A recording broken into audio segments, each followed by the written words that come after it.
Okay, so officially good morning. This is our penultimate class, so one more, and that's the end. So we started in a normal face-to-face, let's say, at least practice classes. Lectures were always online, and I want to share with you if you think this is suboptimal and you're thinking that the results are not what you wanted to get as results, you're not alone. This is the cartoon again from the States. You see the kid came back with a report card that says F minus, and the father says it's called remote learning because the chance of a child learning anything is remote. Of course, you're not children, you're more advanced, you have your good learning and working habits, and I know that this is not optimal, but at least you can, I think that we did our best and will continue over the next week. So today we are inside the noun phrase, and hopefully by the end of today's lecture we will have gotten to the end of the noun phrase. And as you can see, we haven't skipped a single class. We had all the classes. They are all on the website, which is fully functional, updated, and all the issues have been resolved. But despite that, as I told you, we will not be able, because the semester is much shorter than normally, we will not be able to cover everything. So we will focus next week only on exercises that have to do with the final exam. So before that, very briefly, so what we did, I wrote here last year's stuff because week seems so long that, it seems like it was a year ago. We talked about the noun phrase, we analyzed its structure, and I told you that what you have in your workbook is not entirely correct. So your workbook says that the structure is determiner, adjective, a head noun, and then prepositional phrase, adjective phrase, or clause after. So something like the beautiful painting by Michelangelo. But actually, you can put something in front of a determiner, that's restrictor. For example, even the beautiful painting by Michelangelo. And you can put something in front of the noun, the head noun, and that's another noun between the adjective and the head noun. So something like, let's say, kitchen cabinet, server cluster, car racing, or motorcycle racing, etc. And then we started analyzing the nominal categories. We started with a number, but we didn't finish. And today we have to finish gender as well, reference, which is misspelled here. And theoretically, we should also finish the case. Unfortunately, because of the time restrictions, we won't be able to talk about the case. So today, the goal is to finish the noun phrase in terms of the number, gender, and reference. Case doesn't really appear in the final exam. You can simply learn the sections that you have in your workbook, and I will upload additional presentation later next week with some slides on case. But fundamentally, what we do today is what appears in the final exam. Tomorrow, which is more important than today's lecture, we have a midterm. We mentioned this on Tuesday. Because of the midterm in German, we are moving it to 4. So I will send you an invite in Google Calendar so that you have it in the Google Calendar. But on top of that, I will also send you a link in the email to the midterm. The link will become active at 4 and will stop being active at 5. Just in case, because some email addresses seem to be malfunctioning. I always get at least 2 or 3 returned emails when I send mass emails. Just in case, there will be a link on the course website. I will update the course website 5 minutes ahead of the midterm, and then 10 minutes after that I will close it, simply to avoid somebody who's not invited to the midterm to do it, because as I mentioned, despite the fact that I paid $55 for it, I have limited amounts of responses covered by my package. So next Thursday, we will do noun phrase practice, what's important for the final exam, and then make sure that for the next lecture you have your workbooks ready. We will be doing the workbook sample of your final exam. At the end of your workbook, there's a sample from 2007. It hasn't changed except in the format, so it's different type, font type, etc. But the exam is actually the same. So any questions at this point regarding the midterm organization, etc.?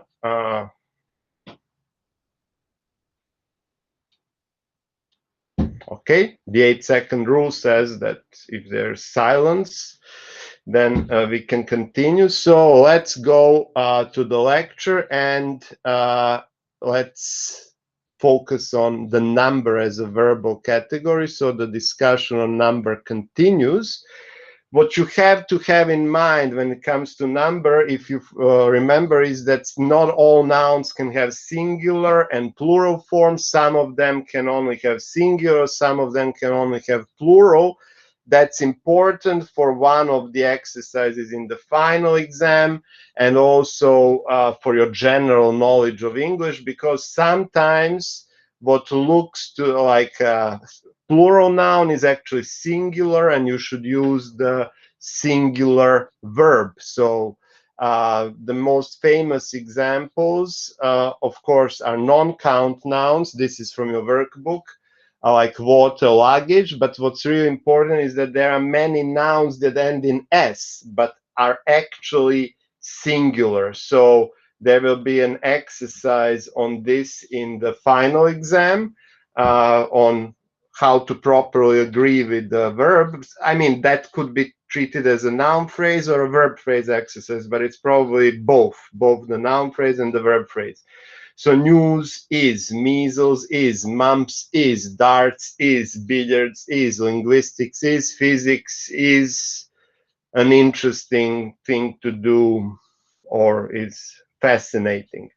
Of course, proper names like Tom, the Thames, and in that group, again, there are, of course, you will never make a mistake with Tom. Tom looks singular, but words such as Athens, Naples, the United States still is. And also there's a small group of nouns that are derived from the adjectives. So the evil is something we must defeat. The unknown is where we are going. So those noun phrases that are derived from adjectives but have an abstract meaning, they are always singular. And this part is really tricky, because there are also nouns derived from adjectives, but not abstract ones, concrete ones, and they are plural. So, for example, the evil is what we have to defeat, but the poor are complaining. So you see, the evil is abstract and it takes the singular agreement, but the poor, that's concrete. That means poor people, right? The poor are, let's say, protesting the new measures. The rich are donating huge sums of money to, let's say, the Republican Party, etc. So you can always see these things when you try to make sentences, and then you look at ungrammaticality. So the chain is made of gold, you cannot say made of gold. Say I like music, you cannot say I like three music. So non-count nouns always have singular. also proper nouns, what we discussed, but there are some small exceptions. So normally proper nouns that denote countries, cities, these are called toponyms, so geographical names. They are usually really singular all the time, but names of people can sometimes take plural. For example, we do it every day on every Tuesday when we have practice classes. And then, for example, I say that there are 2 Militsas or 4 Militsas, 2 Alexas. And in the English-speaking countries, there can be 3 Toms in the classroom, 5 Johns, etc. So it's not always clear-cut, but proper nouns can be plural only when they refer to human beings or, you know, higher animals like dogs and cats. If you have 2 dogs with the same name, they do not. This doesn't apply to all proper nouns.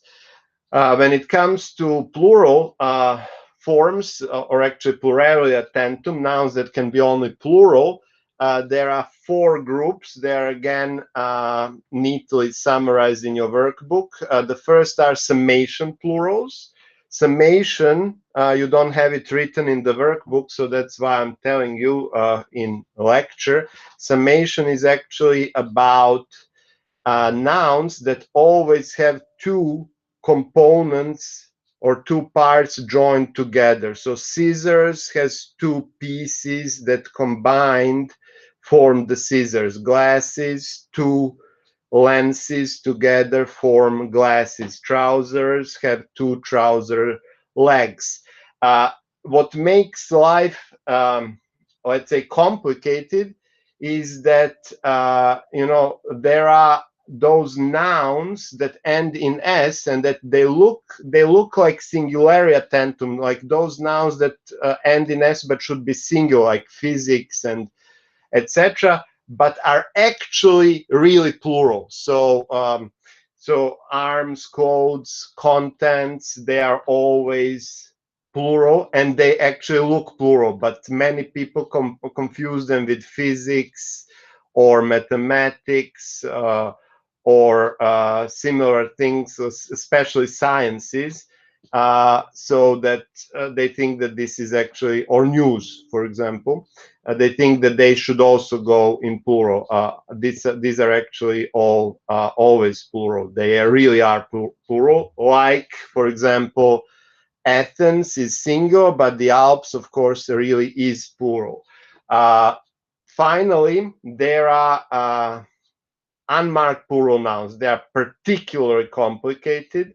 So people, folk, cattle, police, youth, gentry, they all take the plural form of the verb. You would always say the cattle are being driven into the, let's say, train. The youth are demanding, I don't know, something. And as I mentioned in the previous discussion, adjectival heads are separated based on whether they are personal or abstract. So abstract ones are always singular, the evil is. But the poor, the famous, the rich, they are concrete and personal, so they refer to people. Then you have always the plural suffix. And sometimes with these nouns, so summation plurals are clear, but with pluralia tantum, sometimes you actually have even a difference in meaning between regular nouns and pluralia tantum nouns. So, for example, clothes, which is pluralia tantum, is not the same meaning as the cloth. They are related, of course. The same applies to arms, like weapons versus a singular arm as a part of a body. And these things seem, you know, grammatical, but they are not. So the vermin causes disease would be considered a truly ungrammatical sentence because vermin is plural, pluralia tantum. And if you think that singularia and pluralia tantum nouns are, let's say, problematic in the sense that you have to constantly worry whether the noun should go with a singular or plural, variable nouns also present problems of their own. So when you want to use variable nouns, there are also some issues there. And those issues are related to how you form the plural form of those nouns. So normally you add the suffix s. So there's nothing weird there. You just add s. So I see a dog, I see several dogs. There are some exceptions on how you form the plural nouns ending in o and y. But the biggest issue that most students of English, especially advanced ones, have are irregular and foreign plural forms. Those ones have to be memorized. So there will be an exercise, and we will practice it actually even today, on how you should add plural suffixes to foreign nouns. That makes you super educated. If you don't make those mistakes, in English-speaking communities throughout the world, you will be immediately assessed subconsciously as a highly educated person, because this shows your know-how and your command of English. So without much further ado, I assume that you know those exceptions on, play and plays and similar things, and tomatoes, how to spell these things. This is the stuff from the primary and secondary education. The biggest issue is actually foreign plurals. Foreign plurals is a special, let's say, category, and they are quite common in English. Why? Because English has more than 60% of its vocabulary borrowed from other languages: French, Latin, and partially also Greek. So these foreign plurals generally refer exactly to the first of the two I mentioned, the Latin and the Greek language, and the Latin and the Greek noun. So the most common of them is the word which we use every single lecture almost, and that's the word analysis. Analysis becomes analyses in plural. So instead of saying analyses, you say analyses. And what you're doing there is actually using the original suffix from 2,000 years ago. The same applies to bases and bases, crisis, crises, hypothesis, hypotheses, theses, and theses.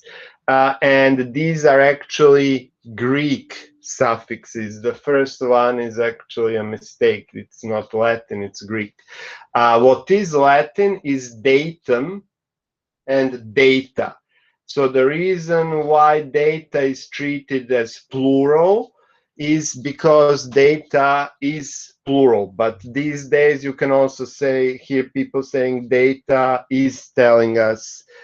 So this has been changing, but originally data is really just the plural of datum.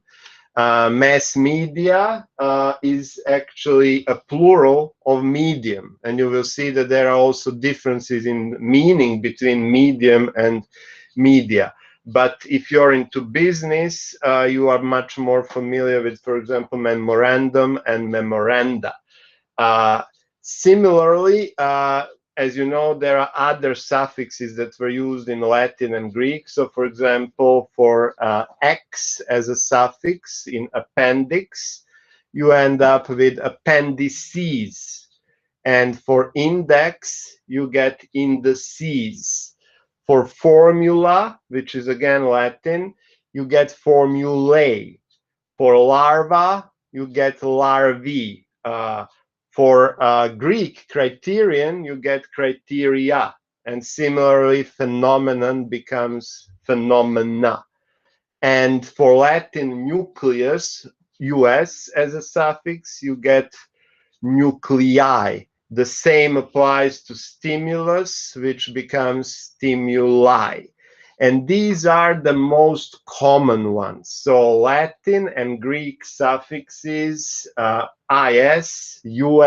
x, a, on, and us. And these are the nouns that you should also memorize because first of all, there's no other way to do it. This has to be memorized. These are exceptions to the general rules on how you form plural. But additionally, these are also nouns that are crucial. Very often, most of these nouns are crucial for scientific debates and seminars, papers that you will be writing at this faculty. And if you continue to master to do your master degree, this is also relevant later for a master's degree. So you will have an exercise, and I will provide you additional explanations, including now some fine details on this whole topics. This topic. So before we do the exercise, I want to tell you, when it comes to fine details, that sometimes the meaning is not the same whether you use the singular, whether you use the plural form, which is the regular plural form, or the irregular, original, foreign plural form. The best known example of that is the word appendix. Appendixes are small tubes joined to your larger intestine. So you cannot say that the books has several appendixes. That would mean in Serbian that knjiga ima puno slepih creva. What you want to say is that the book has a number of appendices. Appendices are sections at the end of the book that provide additional explanations. So prilog, na primer, ili dodatak is the translation in Serbian. Why let's say the original form refers to sections of the book? Because the word was borrowed from Latin a long time ago, and this was used in books. Books were, even during the Middle Ages, when medicine was very rudimentary, it was forbidden to practice medicine in the form in which we practice it today, to analyze dead bodies and etc. So people were not aware of small intestines that can get swollen and can cause actually even death. So upala slepog creva.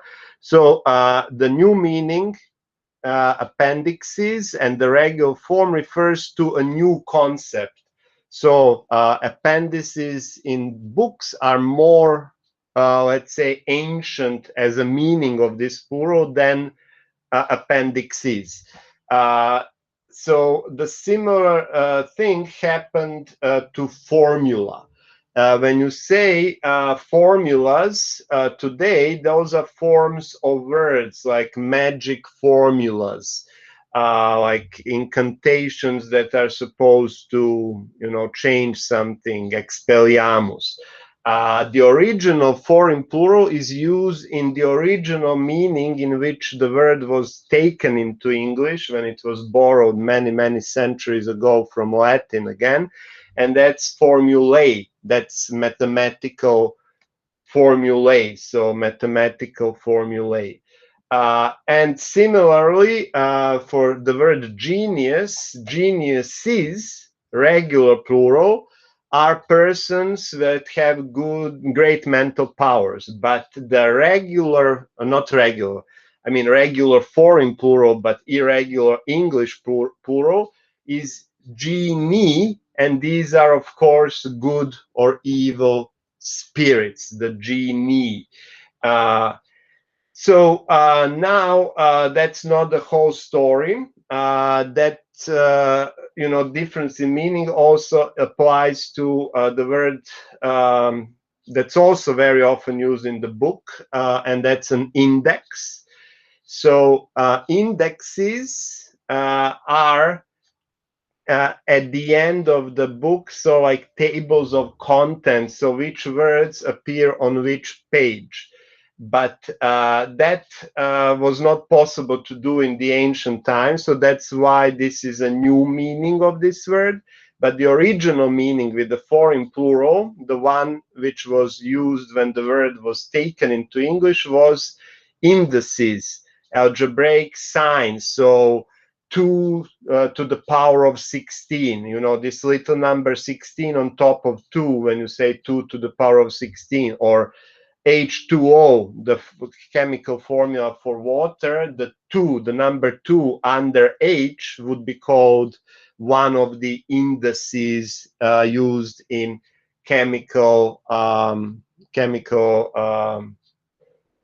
discussions, let's call it. And finally, there's a special confusion regarding the word medium. Medium is singular.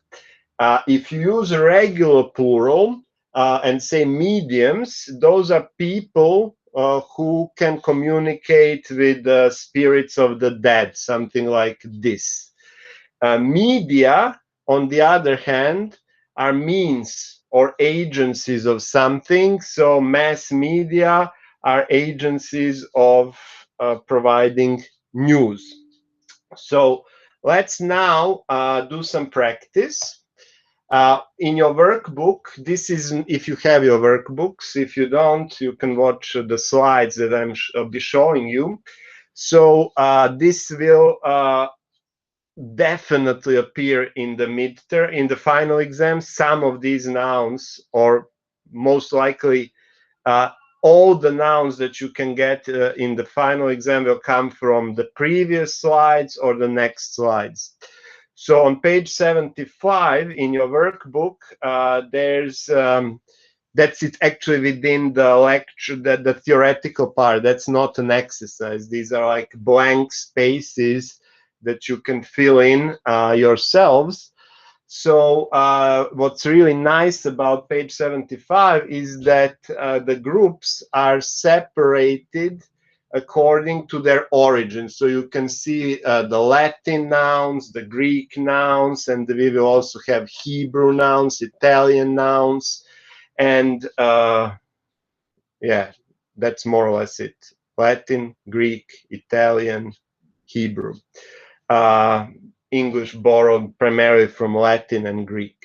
So let's look at Latin. The first pattern is Latin suffix us and in the singular, and a Latin suffix I in plural. So stimulus becomes stimuli. Bacillus becomes bacilli. Radius, radii. Nucleus, nuclei, or nuclei. Cactus. Now, what about a cactus? Anybody? Would it be okay to say cactuses? Cacti, maybe. It's cacti. Say cacti, but you can also say cactuses.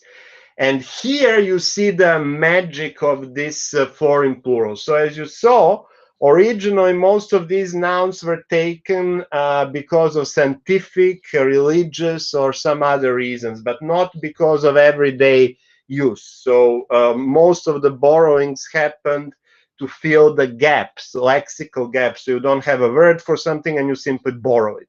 That's how we got automobile. That's actually English, automobile. That's, the full form of the product when it was invented. So cacti would be used by biologists. So if you are translating a Serbian scientific paper into English that deals with multiple organisms from this group, you would say cacti. You will never in a scientific publication write cactuses. But if you have some of them at home and you're talking to a friend of yours, you will always say cactuses. You will not go to a friend of yours, a young friend, you are all young, and say, I have 2 cacti at my home. That sounds super stuck up. So that's actually the rule. The scientific, if there are 2 possibilities, the scientific form will always be the foreign form, the irregular form, but the regular form will be what is used in everyday communication. And now we have 2 nouns that are actually the same pattern originally. So circus and virus.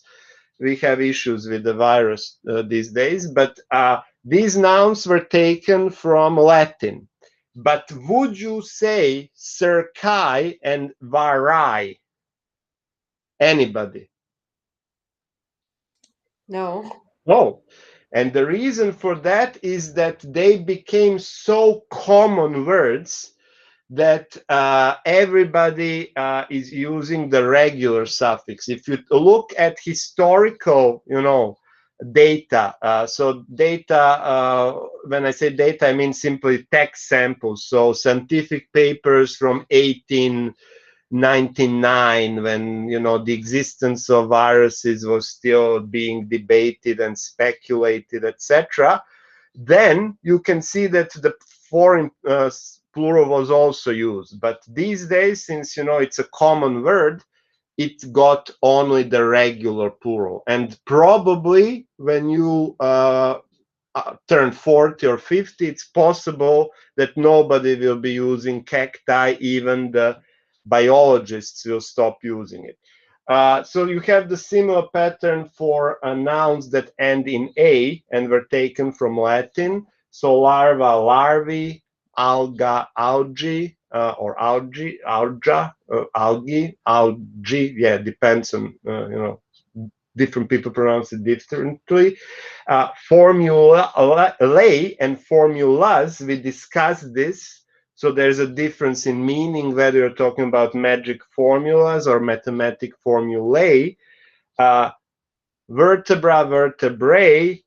Now, what about antenna? Can you say antennas? And can you say antennae or antenna? So you can. Yeah, but there's a difference in meaning. Does somebody know the difference in meaning? Because they are not the same. Well, maybe if we're talking about certain insects, who obviously has antennae, then it's but when we stick to the everyday meaning of the word, then we use S form instead. Maybe. Okay, so we lost you there. I'm just guessing. Yeah, you were discussing, but we couldn't hear you properly. I'm really sorry about that. But I think I heard what fundamentally boils down to the right explanation. But I'm sorry, I couldn't hear. Like I heard only it was distorted. I heard only every 3rd or 4th word. So antennas are really, devices that collect signals. So satellite dishes would be antennas. Or if you remember the first cell phones, they had antennas. So old cell phones from the early 2000s, they had an antenna that you could even extend, like on a radio receiver, which is again something from the past. Antenna, the irregular one, the foreign one, is actually about those things on the heads of insects or aliens or other creatures. So to su antene na vrhu glave mrava. Oni kao ono, antene. And then when it comes to drama and area, they are like circus and virus. They are completely regular. Why? Because they are common words that are used all the time. So that's the general rule. Those words that enter everyday conversations, they actually get regular plurals, because most of the speakers, well, there's no other way to put it, are not properly educated, so they don't understand that these are foreign nouns, and they add the regular suffixes. And when you have a majority of people using, you know, the regular suffix, people who know the original suffix simply give up, and that's it. But that's not the end of Latin. So there's also there are also two additional groups with the suffixes um and ex. So bacterium is, of course, bacteria, stratum is stratus, curriculum, which is something according to which you study, is curricula, memorandum, memoranda. But, of course, especially among younger people, you can nowadays also hear memorandums. And we mentioned that for medium, you can say media, which is the foreign plural, and then it refers to agencies for broadcasting news, mass media, social media, etc. But if you have a regular plural, mediums, they are people who talk to the dead. When it comes to album, since it's quite common in everyday communication, it's used all the time, either as a music album, photo album, some kind of an album. It's always regular. So albums. Taylor Swift published 2 albums this year. So COVID-19 was inspirational for Taylor. When it comes to EX, these are some of the nouns that end in ex. So codex can be codexes or codices, and here there are actually no differences in meaning. But with index and indices, appendixes and appendices, as you heard, there are differences in meaning. So whether you're talking about index numbers or words at the end of the book which tell you where the word appears on what page, whether you're talking about intestines or additions at the end of the book. But when it comes to matrix, which is either matrices or matrices, there's no difference in meaning. So both are used, and very soon, in 25 or 50 years, this will probably be a regular noun with the plural matrices. This same thing happened to apex. For some reason, it's actually, I don't think it's such a common noun, but it's actually regular these days, apexes. But for vortex, it can be vortexes or vortices. Vortices are, for example, like small circular disruptions in the airflow. So, for example, when the airplane takes off, you can see vortices forming at the edge of the wing, like small tornadoes at the edge of the wing. And that's it for Latin. When it comes to Greek, we already discussed some of these. So crises is the most common one. So you have one crisis, but you have multiple crises. The same applies to axes and axes, bases and bases, oases and oases, crises I mentioned, hypothesis, hypotheses. But for metropolis, you never say metropolis. You use the regular plural metropolises, but actually now I understand that it's not visible because fundamentally it's the same suffix, but the difference is whether you change the end of the noun or you add the suffix to the noun as it is. So for crises or for hypotheses, the spelling is, or it's a long word, maybe better for crisis. So crisis is singular, crises is plural. But metropolises, the plural is, of course, the final part of the word is lises, not les, not les, like if it were a Greek noun. So metropolis is actually a regular plural. Criterion is another famous example from Greek, and of course the plural is criteria, so not criteriona, right? What you have to know is that you get rid of the on suffix, so criteria, phenomena. Automaton can be automata, but it can also be automatons. But when it comes to demon, they're only demons because people were afraid of them for centuries, if not millennia. And electron is so common as a noun that it's regular. So officially it should be electra, but we actually say electrons. So it's completely regular. When it comes to nouns from other languages, so these are Latin and Greek nouns that are that have foreign plurals. When it comes to other languages, there are only a couple of languages that are relevant. The most common is, let's say, Italian, especially because of music. So not only music, but as you can see in paparazzo, you can say paparazzi, although these days you can sometimes hear paparazzos, but most people, especially in mass media, will still say paparazzi. But most Italian nouns come from music. So tempo, if you're a musician, you say tempi. But if you're not a musician, then it's tempos. If you're a musician, it's soli. But if you're not a musician, you have multiple solos.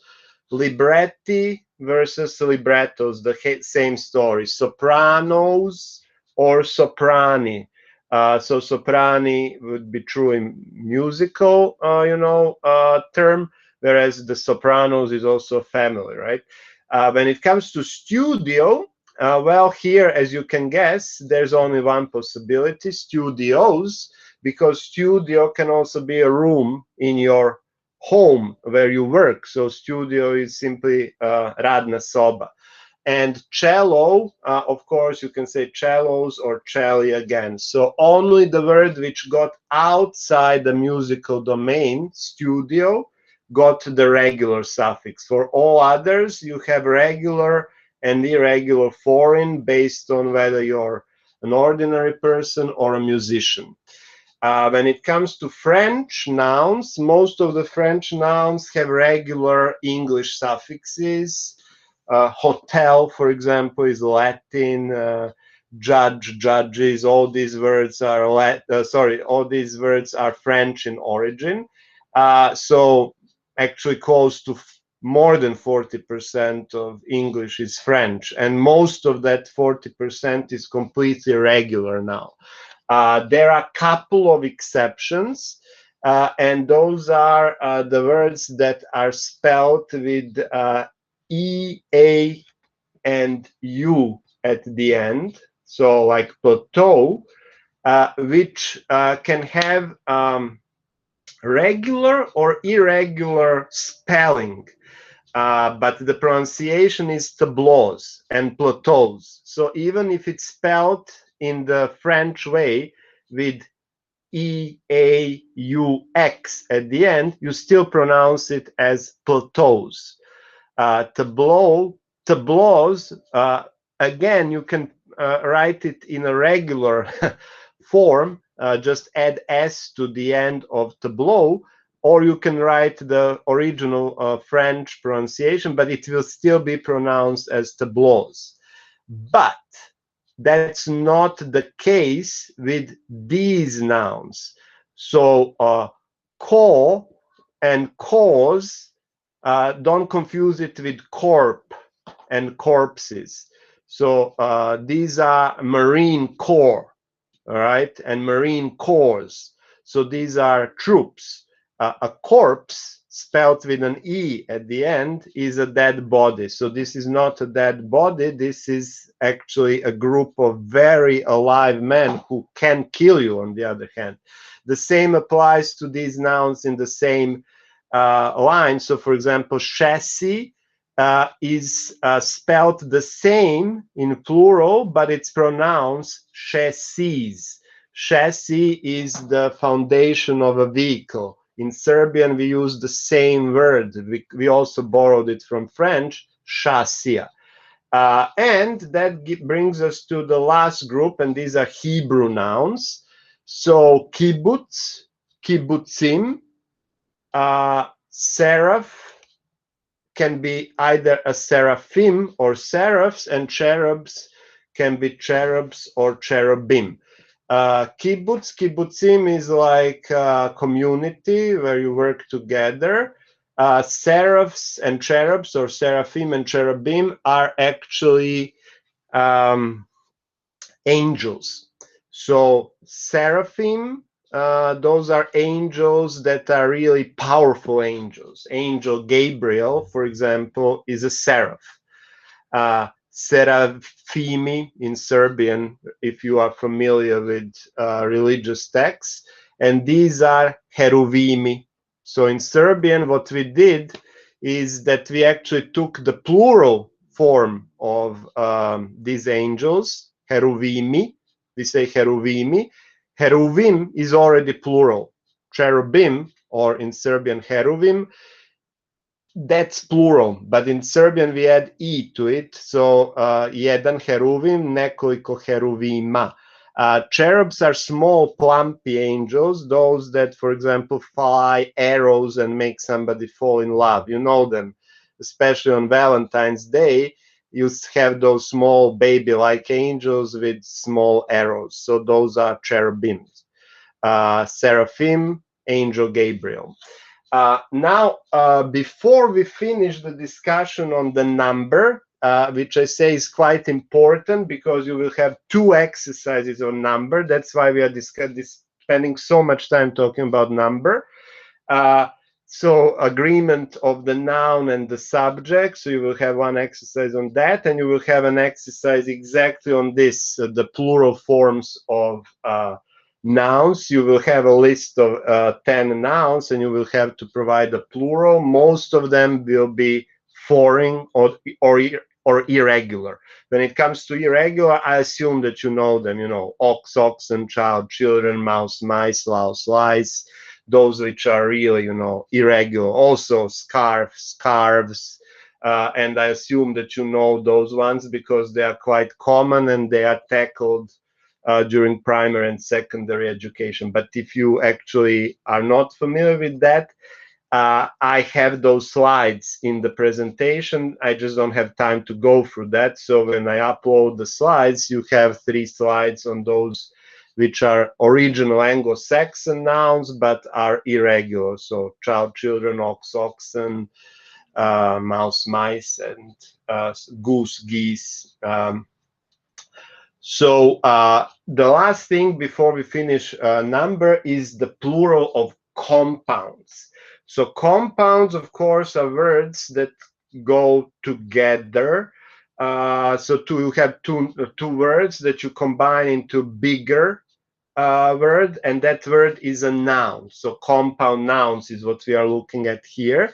But you don't have to take 2 nouns. You can take an adjective, an adverb, preposition, combine it with a noun, or even a verb and combine it, and you get compounds.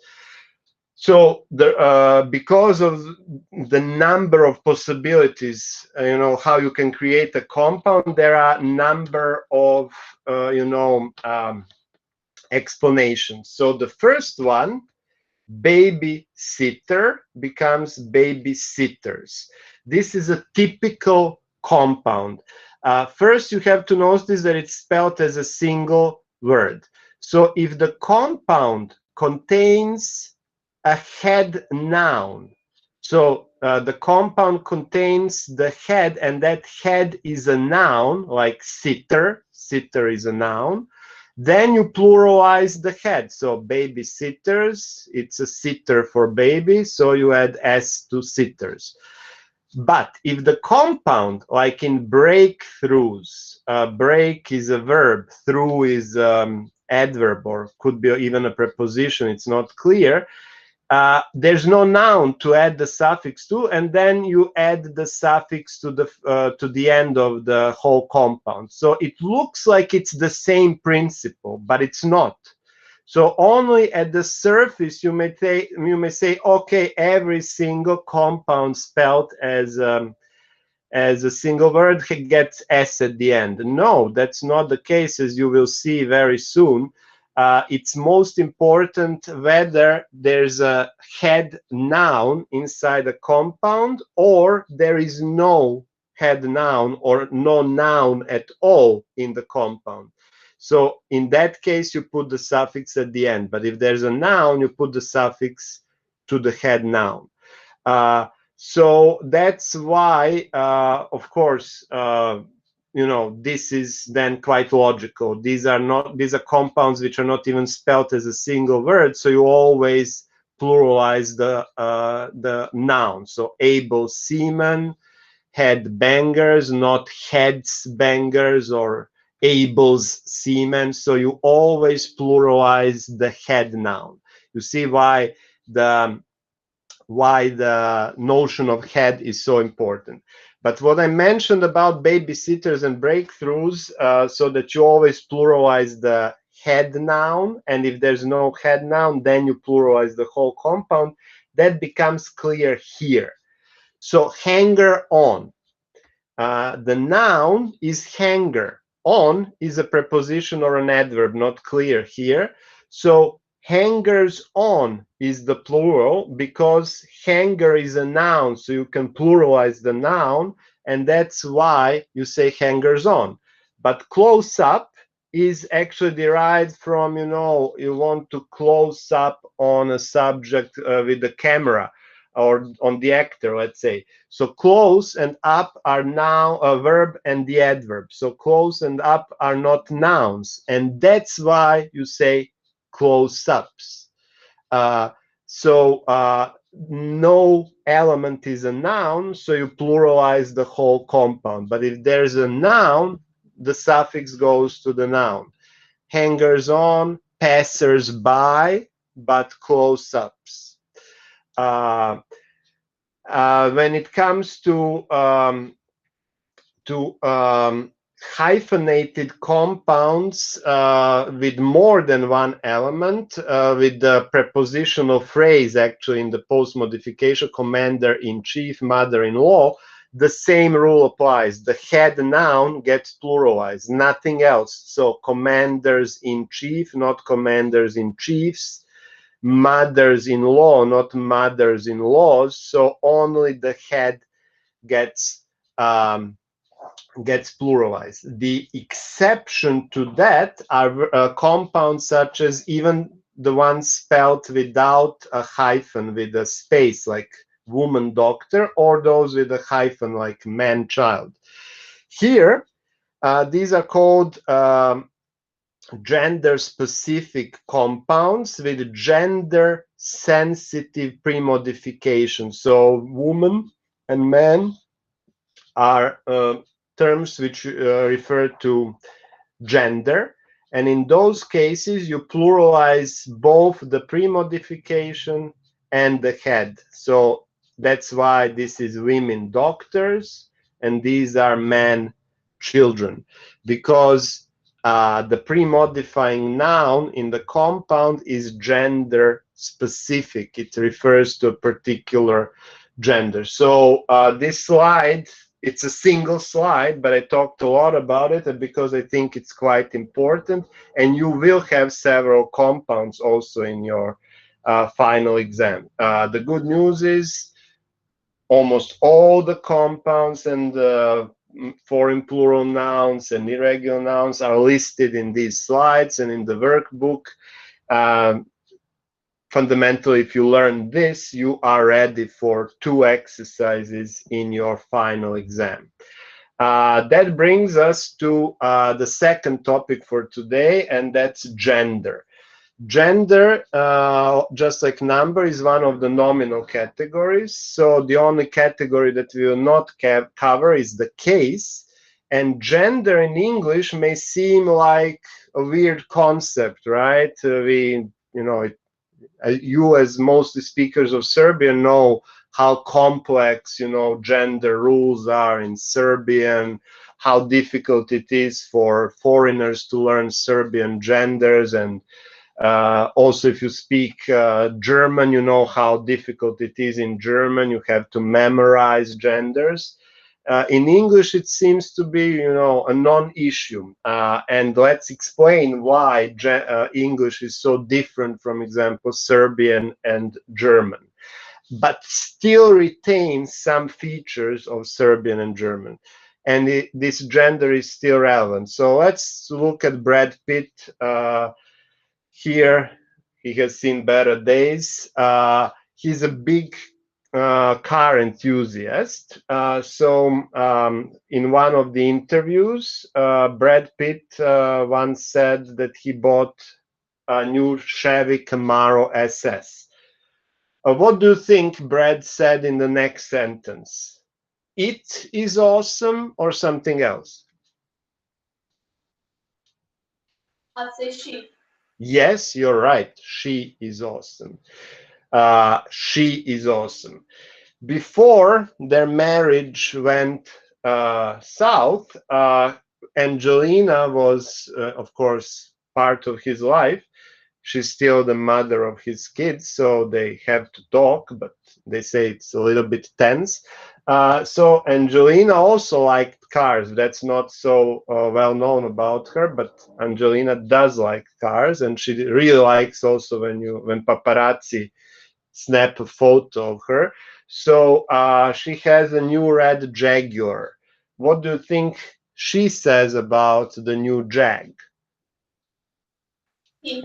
He, believe it or not, it's a he. They did some studies, and for example, for objects that you are emotionally attached to, it turns out that you use pronouns from the gender which also follows your sexual orientation. So men who like women will call their cars she. Women who like men will call their cars he. But then if you get into, LGBTQ, things get complicated, but generally for the objects, although they are not animate, but you love them, you are emotionally attached to those objects, you give, usually, if you are a straight person, you give the pronoun which refers to the gender of your sexual orientation. Amazing. They use it even in forensics because it can be a trick to reveal somebody's sexual orientation. Famously, they say that this was how Steve Jobs learned when he was alive, that Tim Cook, who replaced him at the head of Apple, that he started suspecting because Tim Cook was did not come out back then. Gender, as you can see, is a grammatical category, and it refers to the agreement between usually nouns and pronouns and other words, which is related to the sex of the referent. So gender doesn't exist in all languages, but it's a category of certain languages where words are divided into groups referring to the sex of the referent. And generally speaking, there are two types of languages.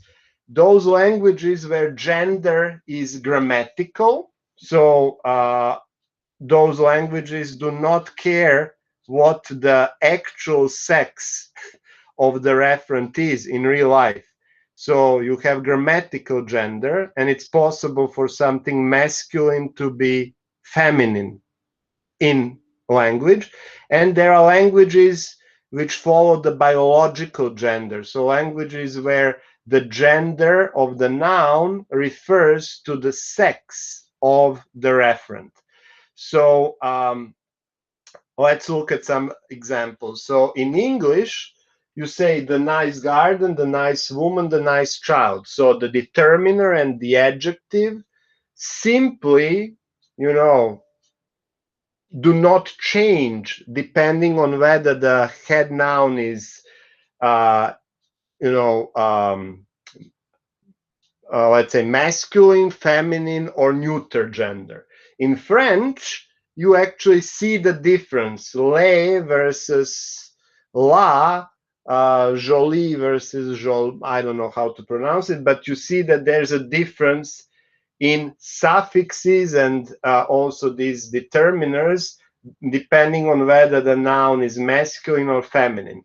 And if you speak German, you know that the same applies to German. So depending on whether something is masculine, feminine, or neuter gender, you have to use different determiners. And here in nominative, you don't see the difference.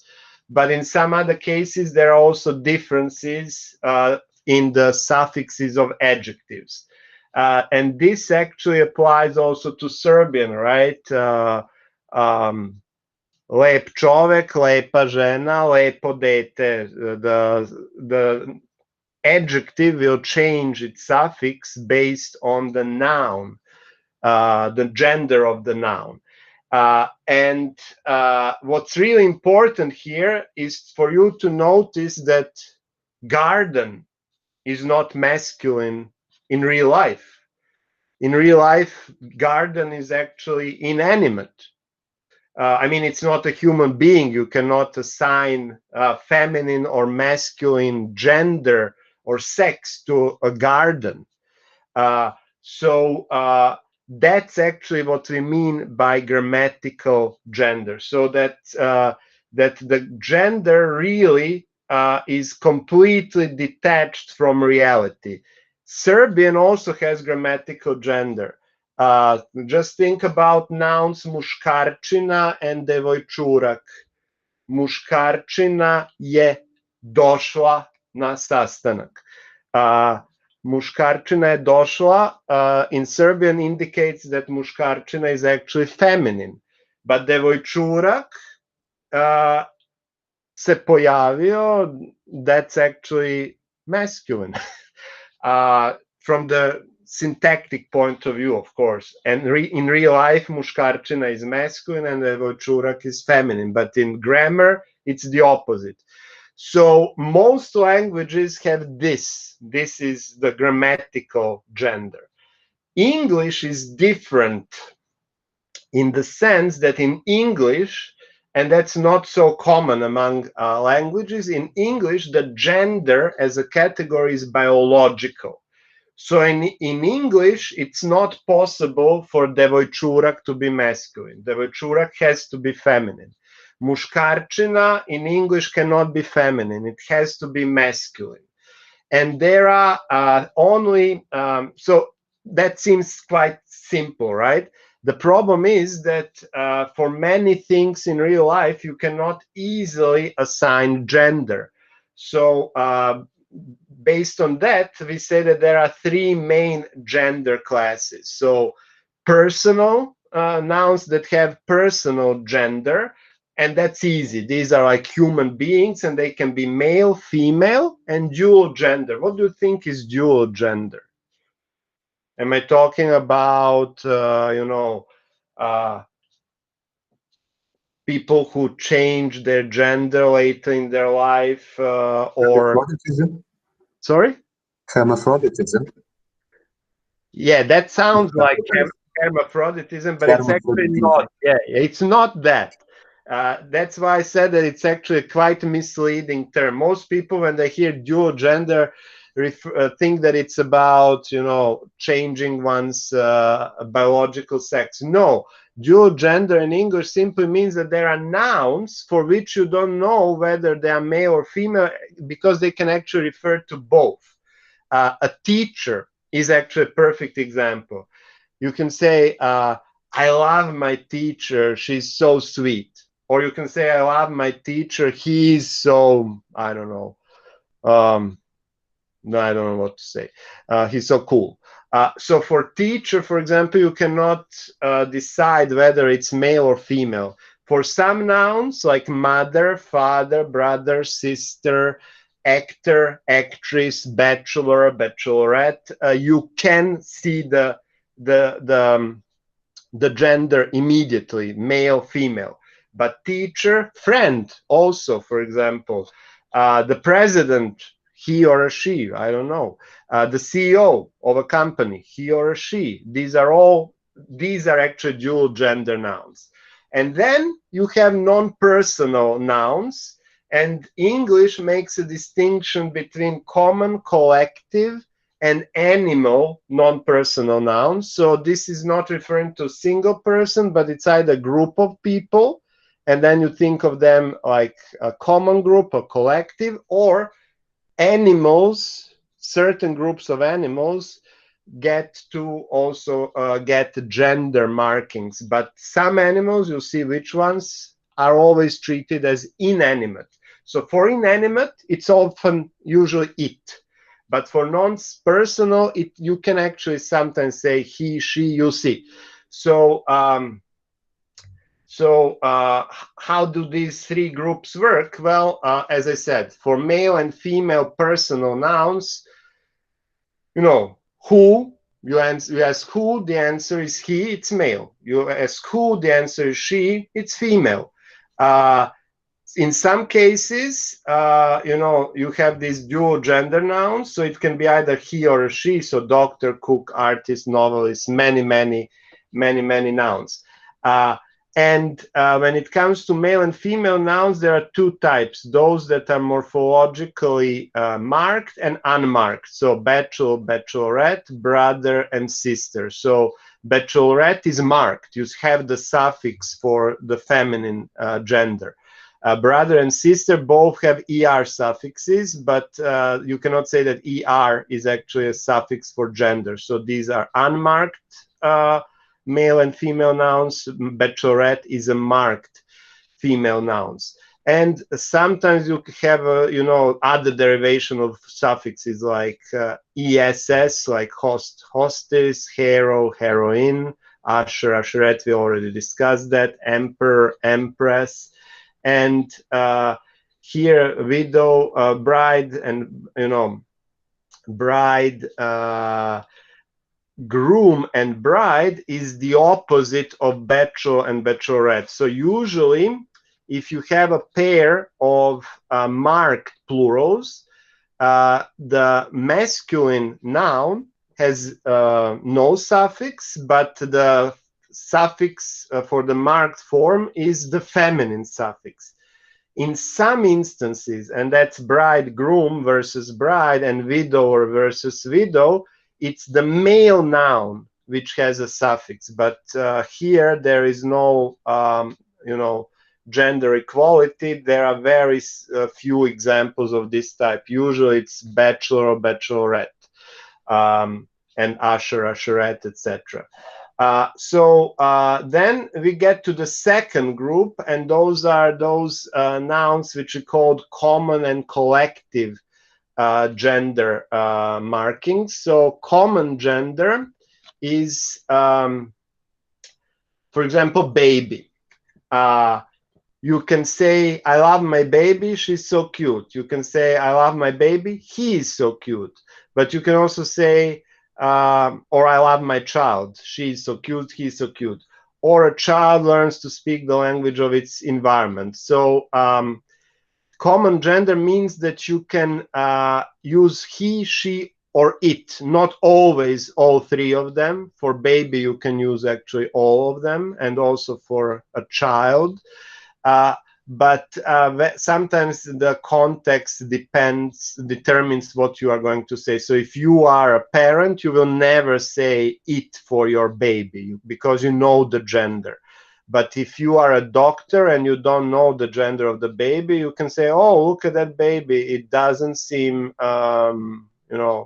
happy. and then you decide whether it's a boy or a girl when the parents tell you. So that's common gender. So that common simply means that theoretically anything is possible, but it depends on the context. Always remember this example with a baby. For a parent, a baby can be a he or a she. For a doctor and a scientist, it can be also it.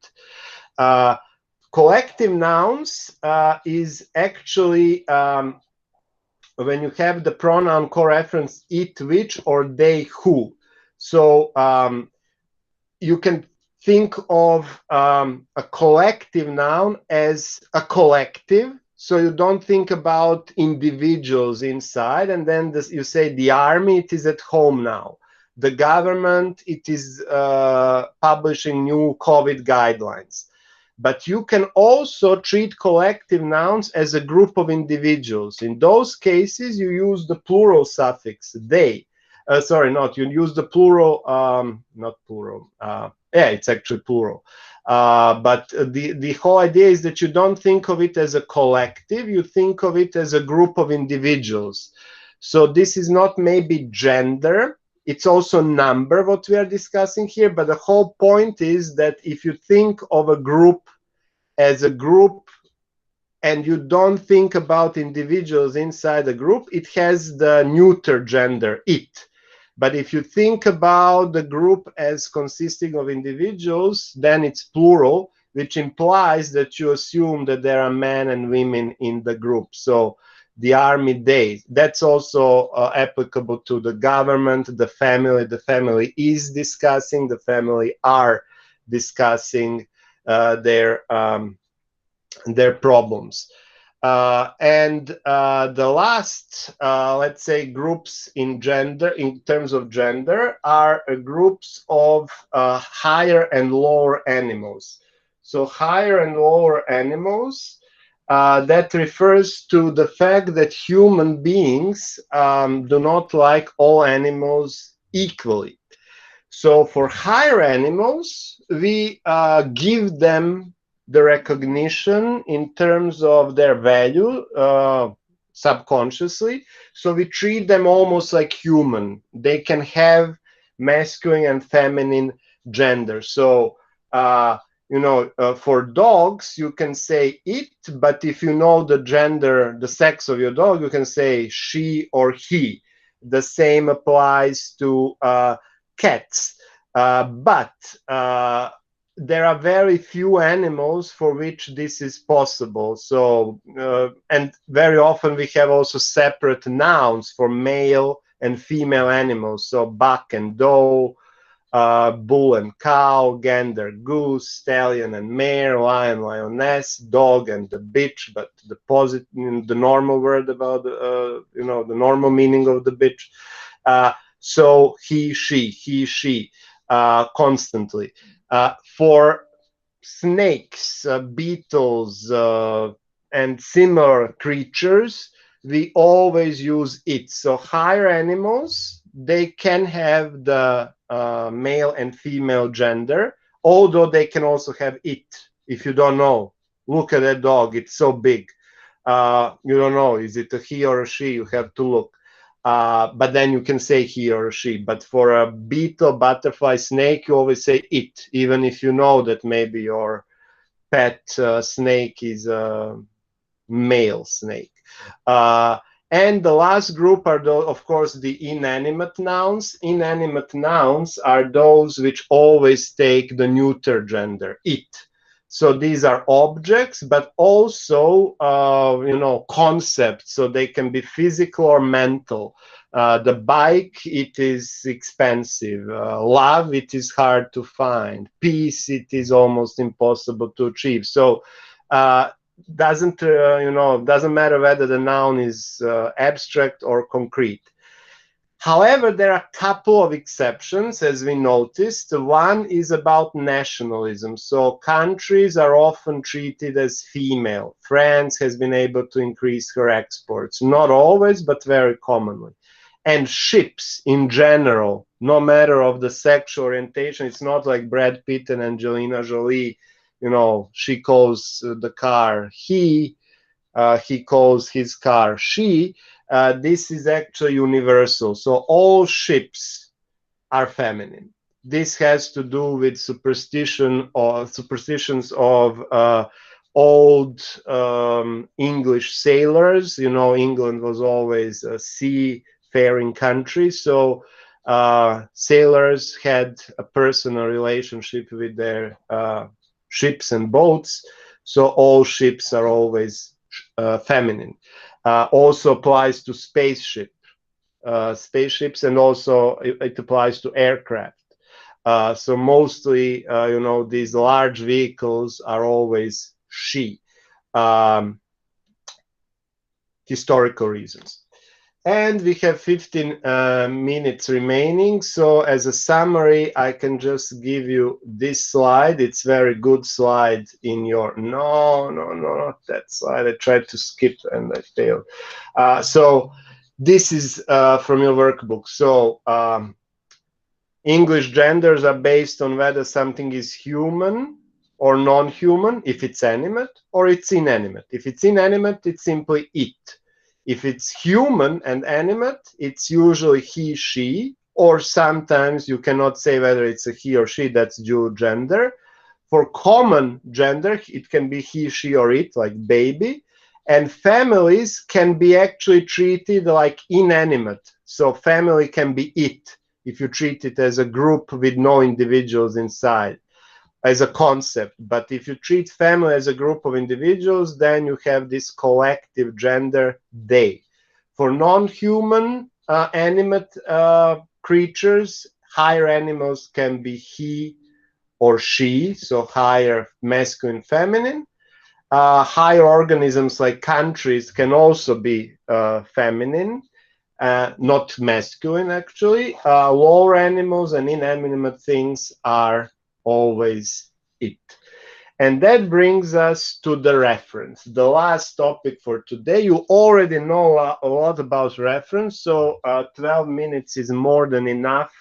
It's more like a summary of what you already know. And you will have an exercise on reference in your final exam, but don't worry, when you see what reference is about, and most of you actually know what this is about, you get, usually students score at least 90% in that exercise. So what is reference? Reference is what makes it clear what this sentence means. When in Indiana Jones movie, you hear the sentence, take the Holy Grail. I'm pretty sure you've all seen this movie. The means that there's only one. And if you take the right one, then you will be able to cure your dying father. If you take the wrong one, I didn't put a screenshot of that, but if you take the wrong one, you will die. So what is really reference? Reference is a grammatical category which allows you to play with what you're talking about. So if you have a noun or a noun phrase like car, if you say the car, of course, depends on the context. You can say it's a specific car, but also you can talk about, you know, cars in general. You can say the car is the most important invention of the 20th century. The same applies to the tiger. So the tiger wants to eat me, definite tiger that's looking at me, or the tiger is one of the most endangered mammal species. Now you're talking about the tiger as a species, all tigers. So a reference is a phenomenon by which you actually associate certain utterance with the entity in real or conceptual world. What does it mean? So of all, let's say, cars in the world, if you say the car has been stolen, you are saying now the car that I'm pointing at, the car, you know, whose photo I'm showing, the car that was given to us by the company. So, or that's definite reference, but you also have indefinite reference. You're saying that you're talking about one entity from a group of cars. A car passed by. Any car from the group of of entities that are called the cars. So that's actually reference. It's like a giant grammatical finger which you can point to one entity and say, I know this entity, or you can point it to all entities, say, I'm talking about all of them, or you can say, I'm talking about one of them, but I don't know which one. That's like indefinite reference. So there are some definitions of reference, but the important thing for you is that reference always depends on the utterance. So one and the same, let's say, noun phrase, the tiger, can can mean two different things, whether you say the tiger wants to eat me or the tiger is the most endangered mammal species. In English, this is expressed through determiners. So determiners provide reference, and this is very important. Also, from another perspective, this can be a trick question in your second, third, or the fourth year where they test whether you understand some basic concepts. So a reference is not a property of nouns. A reference is a property of noun phrases. Only noun phrases have reference because noun phrases contain determiners. Noun on its own doesn't have reference. And as you know, because this is fundamentally about using the articles, you know that there are, as I mentioned, two types of reference. Generic, which can be either zero suffix in plural, cats are cute, or it can be a or the in singular. A cat is a domestic animal, the cat is a domestic animal. Specific reference can be definite, indefinite, and unique. So definite, of course, when you're talking about a particular item from the whole group, the cat is in the kitchen, one cat from the whole group of cats. Indefinite, you're talking about one of them, but you don't know which one of the whole group. And unique, a reference is not something that you use with, that you achieve with articles. Unique reference is achieved through nouns. So Fluffy is in the kitchen. That's, you are now giving a name to one entity in the group of cats. John Smith is my brother. Of all, 7-8 billion people on the planet Earth, there's one whose name is John Smith, who's my brother. So that's called unique reference. A unique reference is not achieved through determiners. It's achieved by using proper nouns.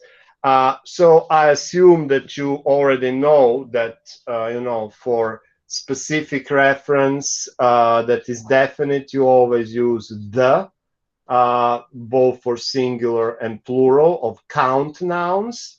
But for non-count nouns, of course, there's only the. For indefinite reference of count nouns, is for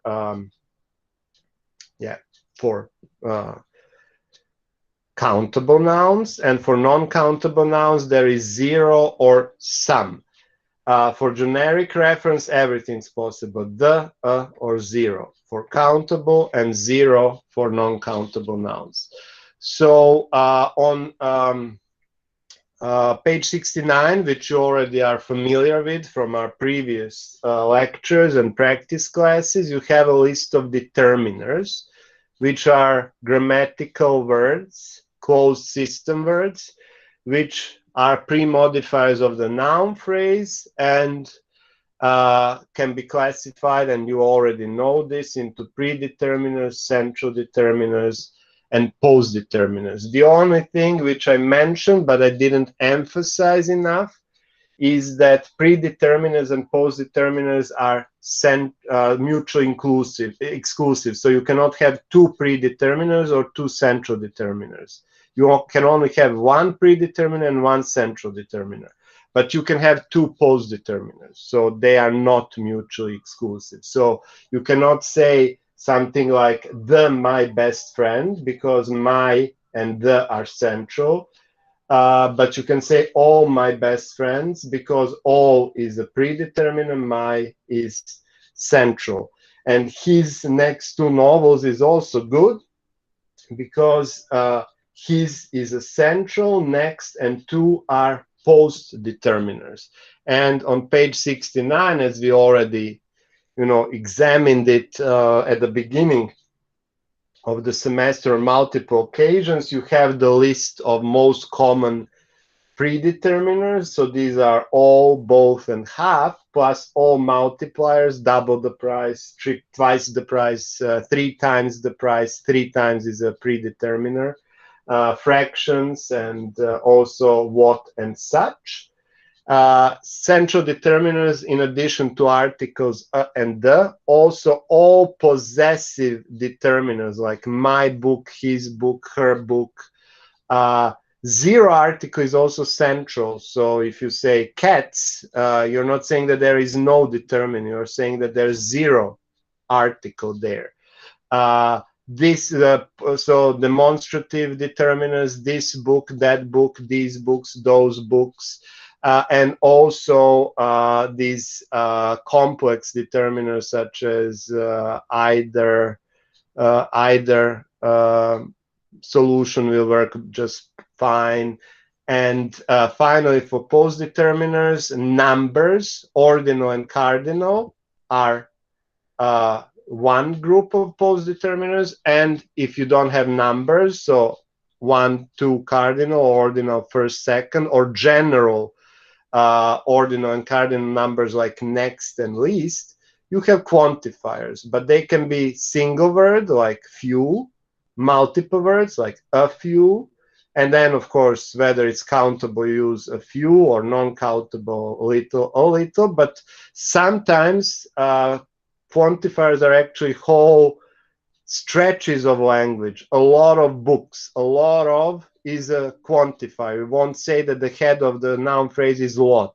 The head is books. A lot of is like saying many books.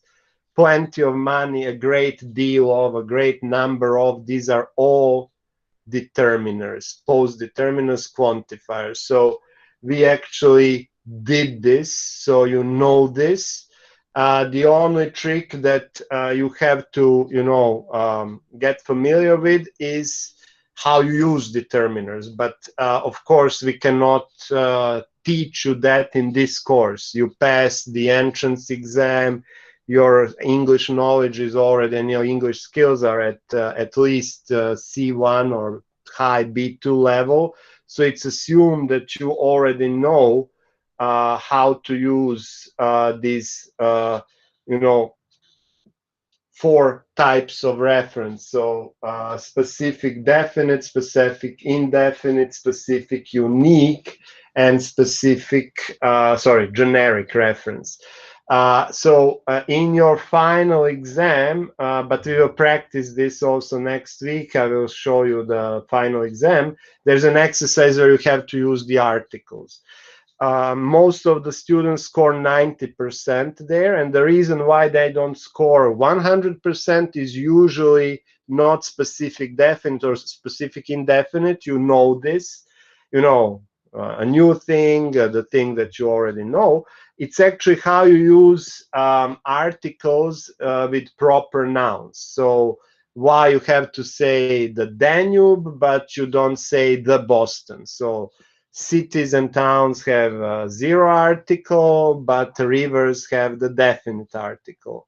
Mountain ranges have the definite article, the Alps, the Pyrenees, but mountains themselves have zero article. So that's Mount Everest. Also, magazines versus newspapers. So you read the New York Times, but you read Time as a magazine, or Time just announced the person of the year. So these things are something that you should be familiar with. I added some slides here I can show you, I can rush through them and show you that actually I did make those slides. The problem is that the semester is so slow or so short that we cannot go through all these slides. But actually,